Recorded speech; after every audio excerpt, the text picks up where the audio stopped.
الله زمون دا عقیده زمون نه لرې نه کړي. خدای دا عقیده موږ سره جنت ته ورسولی کړي.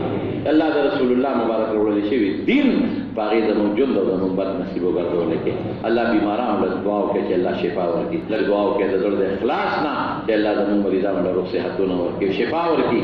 خدای موږ د پیریانو د جناتو د شر نه وساتي، زموږ بچي د پیریانو د جناتو د شر نه وساتي، او الله د شیطانانو د شر نه وساتي، او الله موږ د هر قسم بیمارو او آفاتو نه وساتي. الله هر څه ستا په قدرت کې دي، انسان هم ستا طاقت کې دی، پیری او شیطان هم ستا طاقت کې دی. نو خدایا هر څه ستا تلوکي ستا په لاس کې دي پروردګاره. موږ زموږ بچي زموږ دوستان د هغې بچي د شیطانانو د پیریانو د سحر د حسد د دې ټولو شرونو نه پامن کې وساتي، او الله ته روغ صحتونه نصیب کړي. خدای چې د چا بچي نه نارینه اولاد ور نصیب کړي، او خدای چې د چا کور رشتنی صالح رشته ورکړي. چا ته څه ټینشن پریشانی وي الله په خوشحالو باندې بدله کړي. چې کوم مردگان وفات شوي دي رب العالمین مغفرت نصیب کړي. چې څومره بیماران دي الله یې ټول له شفا ورکړي.